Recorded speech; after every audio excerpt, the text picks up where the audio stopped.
Chop তো অনেক খেয়েছেন। শীতের সময় ফুলকপির মুচমুচে এই চপ এতটাই সহজ, অল্প সময়ে তৈরি করা যায়। এই চপ একবার খেলে বারবার খেতে ইচ্ছে করবে। বাড়িতে থাকা উপকরণ দিয়ে খুব সহজেই বানিয়ে নেওয়া যায়। তার জন্য একটা ফুলকপি ছোট ছোট করে কেটে ধুয়ে পরিষ্কার করে নিয়েছি। কড়াইয়ে তেল দিয়ে দিলাম। তেলে 5 ফোড়ন দিয়ে দিলাম। গ্রেট করা আদা দিয়ে দিলাম, একটা তেজপাতা দিয়ে দিলাম।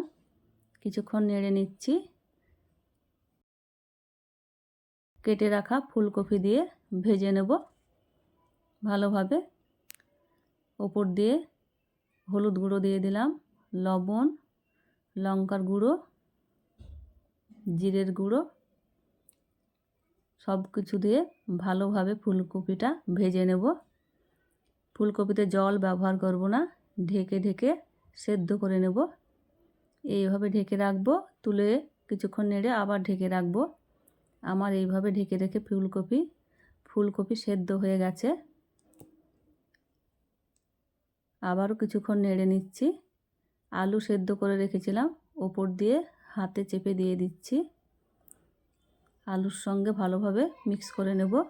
ওপর দিয়ে ধনেপাতা, গরম মশলার গুঁড়ো দিয়ে দিলাম। আলুর সঙ্গে ভালোভাবে কষিয়ে নেব জলটা শুকানো পর্যন্ত। কড়াই ছেড়ে আসছে, এবার নামিয়ে নেব। একটা থালাতে ঢেলে নিচ্ছি। গরম হয়ে আছে, এবার ঠান্ডা করে নেব। ব্যাটার তৈরি করে নিয়েছি। 2 চামচ কর্নফ্লাওয়ার, 2 চামচ ময়দা, গোলমরিচের গুঁড়ো, লবণ দিয়ে ব্যাটারটা ভালোভাবে মেখে নিয়েছি। ব্যাটারটা বেশি ঘনও হবে না, পাতলাও হবে না। এদিকে পুরটা ঠান্ডা হয়ে গেছে। হাতের সাহায্যে গোল করে নিচ্ছি। এইভাবে গোল করে একটু চ্যাপ্টা করে দিচ্ছি। এইভাবে সবগুলাকে চপ তৈরি করে নেব। একে একে চপগুলো আমার তৈরি করা হয়ে গেছে সবগুলা। এদিকে ব্রেড ক্রাম্ব নিয়েছি, ব্রেড ক্রাম্বগুলো মাখিয়ে নিচ্ছি আলগা হাতে এইভাবে। এদিকে যে ব্যাটারটা করে রেখেছিলাম, ব্যাটারে চুবিয়ে নেব। এইভাবে আলতো হাতে তুলে নিতে হবে। আবারও ব্রেড ক্রাম্বে দিয়ে দিলাম, ব্রেড ক্রাম্ব লাগিয়ে নিচ্ছি, ডবল কোটিং করে নিচ্ছি। এইভাবে সবগুলাই করে নেব। আমার সবগুলাই করা হয়ে গেছে। গ্যাসে কড়াই চাপিয়ে তেল গরম করে রেখেছি মিডিয়াম আঁচে। চপগুলাকে ভেজে নেব। চপে একদিক হয়ে গেছে, এবার উল্টিয়ে নিচ্ছি। চপগুলোকে বারবার নাড়া যাবে না, একদিক হওয়ার পর নেড়ে দিতে হবে। চপগুলা বাদামি কালার হয়ে গেছে। চামচের সাহায্যে তুলে নিচ্ছি একটা প্লেটে।